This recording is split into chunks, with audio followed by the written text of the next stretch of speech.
90,000 পুলিশকে চাকরি বিধি লঙ্ঘন করে নিয়োগ দিয়েছে হাসিনা সরকার। ভারত বাংলাদেশের পররাষ্ট্র সচিব পর্যায়ের বৈঠক, রাজনৈতিক দূরত্ব কমার প্রত্যাশা। আওয়ামী লীগকে জনবিচ্ছিন্ন করেছে কাদেরের নেতৃত্বাধীন পঞ্চপাণ্ডব, প্রশ্রয় দিতেন হাসিনা।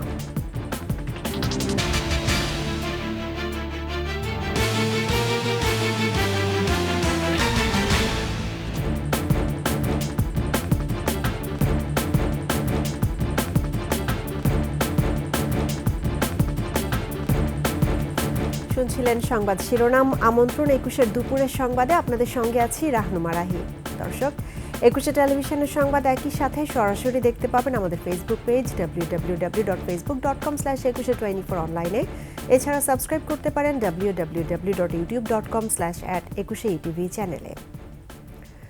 গত 15 বছরে 80 থেকে 90,000 পুলিশকে চাকরি বিধি লঙ্ঘন করে নিয়োগ দিয়েছে আওয়ামী লীগ সরকার। সকালে ডিএমপির মিডিয়া সেন্টারে মিট দ্য প্রেসে ডিএমপি কমিশনার শেখ মোহাম্মদ সাজ্জাদ আলী বলেছেন, ছিনতাই প্রতিরোধের জন্য গোয়েন্দা পুলিশকে সক্রিয় করা হয়েছে। সড়কে বিশৃঙ্খলা ফেরাতে ট্রাফিক ব্যবস্থার উপর বিশেষ জোর দেওয়া হচ্ছে বলেও জানান ডিএমপি কমিশনার। ছাত্র জনতার আন্দোলনে পুলিশের কর্মকাণ্ড নিয়ে ক্ষমা চেয়ে ডিএমপি কমিশনার জানান, নতুনভাবে নাগরিকদের সেবা দিতে কাজ শুরু করেছে পুলিশ।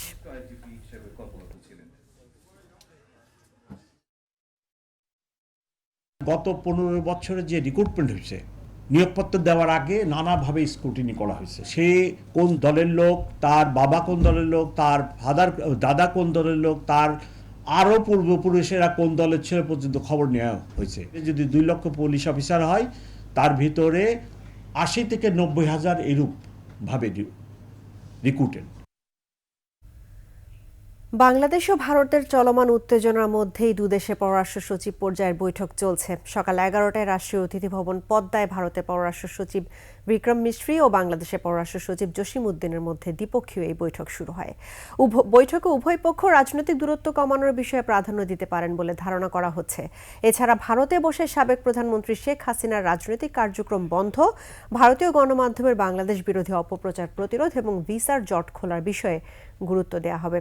একই সঙ্গে দিল্লির সম্পর্ক স্বাভাবিক করে তোলার পাশাপাশি সংখ্যালঘুদের স্বার্থ এবং তাদের নিরাপত্তা নিশ্চিত করার আর্জির বিষয়টিও আলোচনা হওয়ার সম্ভাবনা রয়েছে।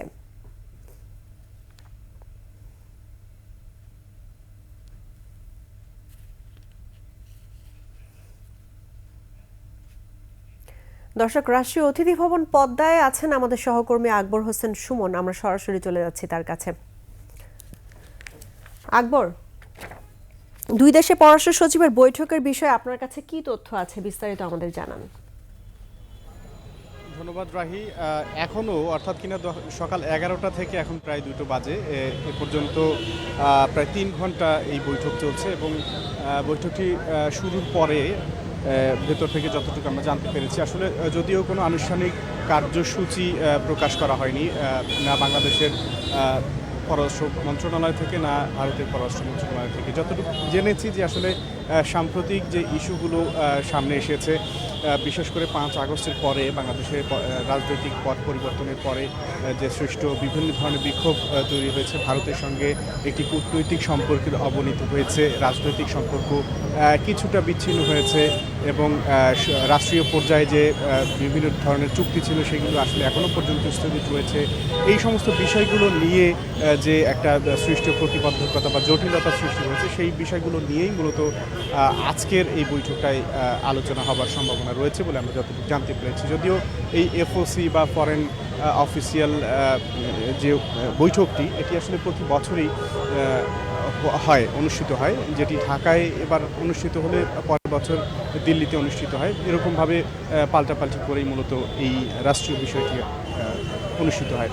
তো এবারের প্রেক্ষাপটটা একটু ভিন্ন এই কারণে যে আসলে 5 আগস্টের পরে রাজনৈতিক পট পরিবর্তন হয়েছে, সেখানে নতুন সরকার এসেছে, গত সরকার পতন হয়েছে, সেই বিষয়টিকে ইস্যু তৈরি হয়েছে এবং আপনি জানেন যে কিছুদিন আগে থেকেও যে একটি ধর্মীয় উন্মাদনা সৃষ্টি হয়েছে, যেটিকে কেন্দ্র করে ভারতীয় বিশেষ করে পশ্চিমবঙ্গের কয়েকটি গণমাধ্যমে যে বাংলাদেশ নিয়ে যে অপপ্রচার চালানো হচ্ছে, সেটি আসলে বাংলাদেশের সম্পর্ককে তিক্ততা সৃষ্টি করেছে। এই সমস্ত বিষয়গুলো সমাধান হতে পারে। আর পাশাপাশি নিয়মিত যে বিষয়গুলো রয়েছে পানি বন্টন চুক্তি, তারপরে ভিসা নীতি, এই সমস্ত বিষয়গুলো নিয়েও আলোকপাত হবে। তো এই 3 ঘন্টার আলোচনা এখনও চলছে। আমরা জানি যে আসলে মধ্যাহ্ন ভোজের পরে পররাষ্ট্র উপদেষ্টা রয়েছেন, তার সঙ্গে ভারতের পররাষ্ট্র সচিব বিক্রম মিশ্রি তিনি সাক্ষাৎ করবেন এবং পরবর্তীতে প্রধান উপদেষ্টার সঙ্গে একটি সৌজন্য সাক্ষাৎ শেষে তিনি ঢাকা ত্যাগ করবেন। তো এখনও পর্যন্ত আমার কাছে এই ছিল পদ্মার সামনে থেকে সর্বশেষ। রাহি, বৈঠক যেহেতু এখনো চলছে, আপনি আশা করি ওখানেই থাকবেন এবং পরবর্তীতে আরও বিস্তারিত খবর আমরা আপনার মাধ্যমে জানবো। আকবর, আপনাকে ধন্যবাদ। দুদককে গতিশীল করতে দ্রুত সময়ের মধ্যে নতুন কমিশন গঠন করা হবে বলে জানিয়েছেন আইন উপদেষ্টা আসিফ নজরুল। আন্তর্জাতিক দুর্নীতি বিরোধী দিবসে যোগ দিয়ে তিনি বলেন, বিগত সময়ে দুদক বিচার বিভাগ শেখ হাসিনার দাসে পরিণত হয়েছিল।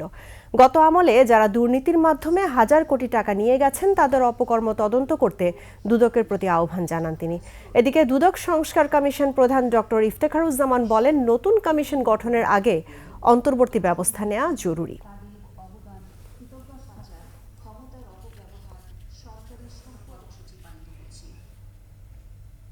অন্ততপক্ষে একটা অন্তর্বর্তীকালীন ব্যবস্থা গ্রহণ করা দরকার, যার মধ্যে দুদককে ন্যূনতম অপারেশনাল জায়গায় নিয়ে যাওয়া যায়। অবিলম্বে দুদকে বর্তমান আইনে নতুন কমিশনারদের নিয়োগ দেওয়ার চিন্তা আমাদের সরকারের কারো মধ্যে রয়েছে, চিন্তা রয়েছে। আবার ইফতেখার ভাইরা একটা অন্তর্বর্তীকালীন অবস্থার কথা বলছেন, কিন্তু অন্তর্বর্তীকালীন অবস্থার জন্য আবার আইন চেঞ্জ করতে হবে। এখন আবার আইন চেঞ্জ করার পর ধরেন সংস্কার কমিশনের প্রস্তাব মধ্যে যদি আবার কমিশন গঠন করি, ওটা কেমন দেখায়? 11 ডিসেম্বর ঢাকা থেকে আখাউড়া সীমান্ত অভিমুখে লং মার্চের ডাক দিয়েছে যুবদল, ছাত্রদল ও স্বেচ্ছাসেবক দল। বাংলাদেশের পতাকা অবমাননা ও হাইকমিশনে হামলার প্রতিবাদে জরুরি সংবাদ সম্মেলন করে এই ঘোষণা দেন বিএনপির সহযোগী সংগঠন যুবদল, ছাত্রদল ও স্বেচ্ছাসেবক দলের নেতাকর্মীরা। এ সময় যুবদল সভাপতি আব্দুল মোনায়েম মুন্না বলেন, শেখ হাসিনার পতন মেনে নিতে না পেরে ভারত সরকার ও তাদের গণমাধ্যম প্রতিনিয়ত বাংলাদেশের বিরুদ্ধে ষড়যন্ত্র করছে। ঢাকা থেকে আগরতলার অভিমুখে আখাউড়া পর্যন্ত আমরা লং মার্চের ঘোষণা দিচ্ছি, যেটা 11ই ডিসেম্বর আমরা পল্টন সকাল পল্টন থেকে জমায়েত হয়ে আমরা এখান থেকে আমাদের লং মার্চ, শান্তিপূর্ণ লং মার্চ আমরা ইনশাল্লাহ আগরতলা অভিমুখে আখাউড়া সীমান্ত পর্যন্ত আমরা যাব। বেগম রোকেয়ার মতো সবাইকে কল্পনা শক্তি কাজে লাগানোর আহ্বান জানালেন প্রধান উপদেষ্টা ডক্টর মোহাম্মদ ইউনূস। বেগম রোকেয়া দিবস উপলক্ষে আয়োজিত অনুষ্ঠানে একথা বলেন তিনি। মানুষ যা কল্পনা করতে পারে তা বাস্তবায়নও করতে পারে উল্লেখ করেন ডক্টর ইউনূস। তার কল্পনা শক্তি আমাকে অবাক করে এবং এই কল্পনা শক্তি আমাদের সবার আছে, কিন্তু আমরা বেগম রোকেয়ার মতো করে তাকে ব্যবহার করতে পারছি না। এখানে কেউ বাধা নেই, কল্পনাতে কারো কোনো বাধা নেই। বলতে পারবেন না সরকার আমাকে বাধা দিয়েছে, পরিবার আমাকে বাধা দিয়েছে, তা বলা যাবে না, কারণ এখানে বাধা নাই। কল্পনার শক্তি মানুষের সমস্ত শক্তির ঊর্ধ্বে। ওবায়দুল কাদের নেতৃত্বাধীন পঞ্চপাণ্ডব নামের গ্রুপটি শেখ হাসিনা তথা আওয়ামী লীগকে জনবিচ্ছিন্ন করে। শেখ হাসিনা স্বৈরাচার হয়ে ওঠার পেছনে উৎসাহ জুগিয়েছে এই পঞ্চপাণ্ডব। যদিও ক্ষমতা আঁকড়ে থাকতে শেখ হাসিনা নিজেও প্রশ্রয় দিয়েছেন কাদের চক্রকে। বিশ্লেষকরা বলছেন, এরা নিজস্ব লোকদের দলের বিভিন্ন পদে এনে সাংগঠনিক কাঠামো দুর্বল করেছেন। তাদের নেতৃত্বেই চলেছে সীমাহীন লুটপাট, যা আওয়ামী লীগের পতনকে ত্বরান্বিত করেছে। সঞ্জয় অধিকারীর রিপোর্ট। গণ অভ্যুত্থানের মুখে শেখ হাসিনা দেশ ছেড়ে পালিয়ে যাওয়ায় দেশের রাজনীতিতে আওয়ামী লীগ চরম অনিশ্চয়তায় পড়েছে। ১.৫ দশকেরও বেশি সময় ক্ষমতায় থাকা দলটির বিনাশের পেছনে ওবায়দুল কাদেরের নেতৃত্বে পঞ্চপাণ্ডবের দায় দেখছেন অনেকেই। শেখ হাসিনার পরেই আওয়ামী লীগে মূলত ৫ নেতার প্রভাব ছিল বেশি। পঞ্চপাণ্ডব হিসেবে পরিচিত এই ৫ নেতা হলেন দলের সাধারণ সম্পাদক ওবায়দুল কাদের, যুগ্ম সাধারণ সম্পাদক হাসান মাহমুদ, দপ্তর সম্পাদক বিপ্লব বড়ুয়া, তথ্য ও গবেষণা সম্পাদক সেলিম মাহমুদ এবং প্রচার ও প্রকাশনা সম্পাদক আব্দুস সোবহান গোলাপ। বিশ্লেষকেরা বলছেন, এই পঞ্চপাণ্ডবের ক্ষমতাকেন্দ্রিক রাজনীতির কারণেই আওয়ামী লীগ সাংগঠনিকভাবে দুর্বল হয়ে পড়ে। জাতীয় ও আন্তর্জাতিক বিভিন্ন বিরোধ মীমাংসার ক্ষেত্রেও তারা প্রতিবন্ধকতা তৈরি করেছেন। কিছু লোক প্রধানমন্ত্রীকে মিসগাইড করছে, তার ভিতরে এই নামগুলো বলে হাসান মাহমুদ আছে, ওবায়দুল কাদের আছে। এমনভাবে সরকারকে বা সেই সময় প্রধানমন্ত্রীকে বুঝিয়েছিল যে না, সুন্দর দেশ চলছে, এত সুন্দর সব চিন্তাও করতে মানুষ কত শান্তিতে আছে, মানুষ ধারে কাছে যেতে দেয়নি। তার ব্যারিকেড ছিল একটা, না বুঝতে দেওয়ার কারণেই উনি এই যে এই অন্ধকারের মধ্যে ছিলেন বলে কিন্তু এই ভয়ানক পরিণতিটা হলো। আওয়ামী লীগের আমলে দুর্নীতির যে মহোৎসব চলেছে তার পেছনেও মূল ভূমিকা রেখেছে এই পঞ্চপাণ্ডব। কিছু ব্যবসায়ীকে অবাধে বিদেশে টাকা পাচার করার সুযোগ করে দিয়েছেন। কোনো শাসক, পৃথিবীর কোনো শাসক এভাবে অন্যকে অবাধে টাকা পাচার করার সুযোগ করে দিতে পারে না। তবে তাদেরকে দুর্নীতি করার সুযোগ শেখ হাসিনাই করে দিয়েছেন, যা আওয়ামী লীগের পতনে ভূমিকা রেখেছে বলে মত বিশ্লেষকদের। উনি প্রচুর মানুষকে দুর্নীতি করার অবাধ সুযোগ করে দিয়েছেন। আমি মনে করি ওনার পতনের পেছনে প্রধান কারণ হলো যে ওনার এই লাগামহীন দুর্নীতির প্রতি ওনার যে আপনার অনুমোদন, এবং এই দুর্নীতিকে ধামাচাপা দেওয়ার জন্য, দুর্নীতির বিরুদ্ধে যাতে মানুষ কথা বলতে না পারে সেই জন্য উনি মানুষের বাক স্বাধীনতা কেড়ে নিয়েছেন, মানুষের ভোটাধিকার কেড়ে নিয়েছেন। বিশ্লেষকদের মতে আওয়ামী লীগের প্রতি দেশের মানুষের যে বিরূপ মনোভাব তৈরি হয়েছে তাতে অদূর ভবিষ্যতে দলটির রাজনীতিতে ফেরা খুব কঠিন। সঞ্জয় অধিকারী, 21 টেলিভিশন, ঢাকা। দুপুরের সংবাদে একটা বিরতি নিচ্ছি, যখন ফিরছি তখন অন্যান্য খবরের সঙ্গে আরও থাকবে। উত্তরাঞ্চল সহ বিভিন্ন জেলায় বাড়ছে শীত, হাসপাতালগুলোতে ঠান্ডাজনিত রোগীর ভিড়। আমন্ত্রণ আবারও দুপুরের 21 সংবাদে।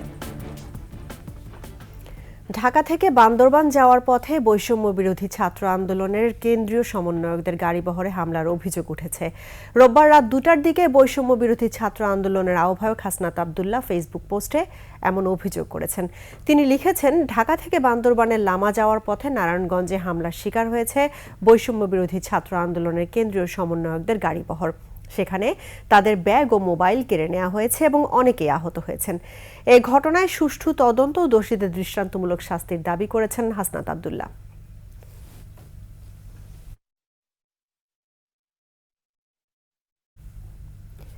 দেশের উত্তরাঞ্চল সহ বিভিন্ন স্থানে বাড়ছে শীতের প্রকোপ। হিমেল হাওয়া আর ঘন কুয়াশায় জুবুথুবু জনজীবন। বেশি বিপাকে নিম্ন আয়ের মানুষ, ফসলের ক্ষয়ক্ষতির আশঙ্কায় কৃষকরা। এছাড়া হাসপাতালগুলোতে বেড়েছে ঠান্ডাজনিত রোগীদের ভিড়। প্রতিনিধিদের তথ্য ছবিতে ডেস্ক রিপোর্ট। ঘন কুয়াশা আর হিমেল বাতাসে দুর্ভোগে পঞ্চগড়ের সাধারণ মানুষ। বেশি বিপাকে খেটে খাওয়া দিনমজুর। শীতবস্ত্রের অভাবে বাইরে বের হচ্ছেন না অনেকেই। আবহাওয়া পর্যবেক্ষণ কেন্দ্রটি জানিয়েছে, সকাল 6টায় 10.9 ডিগ্রি সেলসিয়াস তাপমাত্রা রেকর্ড করা হয়েছে। এদিকে শীতের কারণে শহর ও হাটবাজারের লোকজনের উপস্থিতি কম। প্রয়োজনীয় যাত্রী না পেয়ে বিপাকে রিকশা ও ব্যাটারি চালিত অটো চালকরা। পঞ্চগড় সদর হাসপাতালের বহির্বিভাগে ঠান্ডাজনিত রোগে আক্রান্তদের ভিড়। আমরা স্কুল কলেজে যাচ্ছি, তবু অনেক কুয়াশা, চারিদিকে কিছু দেখা যাচ্ছে না, সামনে রাস্তা, আর প্রচন্ড ঠান্ডা। সারা রাত বৃষ্টির মতো কুয়াশা পড়তেছে, আমরা বয়স্ক মানুষগুলো বাইরে হইতে পারতেছি না, কাজ কাম করতে খুব কষ্ট, হাতে ঠান্ডা লাগতেছে, কাজ করতে পারি না। রংপুরে ঠান্ডা বাতাসের সাথে ঘন কুয়াশায় জবুথবু জনজীবন। ক্ষতি হচ্ছে ফসলের। এদিকে শীতের তীব্রতা বৃদ্ধি পাওয়ার সাথে সাথে নিউমোনিয়া, কোল্ড ডায়রিয়া, শ্বাসকষ্ট সহ বিভিন্ন রোগবালাই বৃদ্ধি পেয়েছে। ভাইরাস, জ্বর আর নিউমোনিয়ায় আক্রান্ত হচ্ছে শিশুরা। কাল থেকে মোটামুটি খুব ভালো শীত লাগতেছে, কুয়াশা, শীত। কুয়াশার জন্য ঘর থেকে বাইরেও হওয়া যায় না, এত কুয়াশা, পানির মতো বৃষ্টি পড়তেছে। চুয়াডাঙ্গায় প্রতিদিনই কমছে তাপমাত্রা। দুর্ভোগে খেটে খাওয়া মানুষ। সরকারি ও বেসরকারি পর্যায় থেকে শীতবস্ত্র বিতরণের আহ্বান জানিয়েছে নিম্ন আয়ের মানুষ। বাড়ছে শীতজনিত রোগবালাই। ঠান্ডার কারণে আমরা ফাঁকায় বেরোতে পারছি না, মাঠে ঘাটে কাজ করতে পারছি না। আর এই কাজ না করলে আমরা খাবো কি? ভ্যান চালাতে গিয়ে সকাল সন্ধ্যা হাত পা কালি যাচ্ছে। খুবই ঠান্ডা, এই ঠান্ডার জন্য রিক্সা চালানো যাচ্ছে না, হাত পা সব ফুলিয়ে যাচ্ছে, ঠান্ডাতে সব ঝড় হয়ে যাচ্ছে। এদিকে ক্রেতার সমাগম বেড়েছে শীতের পিঠাপুলির দোকানগুলোতে। Masum আলিসা, desk report, 21 television. আর এরই সঙ্গে শেষ করছে ২১ সংবাদ। তবে যাবার আগে সংবাদ শিরোনামগুলো জানাবো আরও একবার। ৯০,০০০ পুলিশকে চাকরি বিধি লঙ্ঘন করে নিয়োগ দিয়েছে হাসিনা সরকার। ভারত বাংলাদেশের পররাষ্ট্র সচিব পর্যায়ের বৈঠক, রাজনৈতিক দূরত্ব কমার প্রত্যাশা।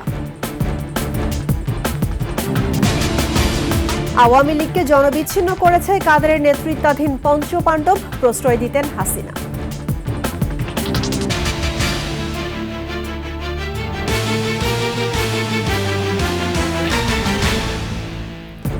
দর্শক, ২১-এর সর্বশেষ খবর জানতে ডায়াল করুন 2021 নম্বরে, আর ভিজিট করুন 21-tv.com ওয়েবসাইটে। ফেসবুকে ভিজিট করতে পারেন www.facebook.com/2124 অনলাইনে। এছাড়া সাবস্ক্রাইব করতে পারেন www.youtube.com/@21etv চ্যানেলে। এতক্ষণ সঙ্গে থাকার জন্য ধন্যবাদ। আমাদের পরবর্তী সংবাদ আয়োজন বিকেল ৫টায় দেখার আমন্ত্রণ রইল। ২১-এর সঙ্গেই থাকুন।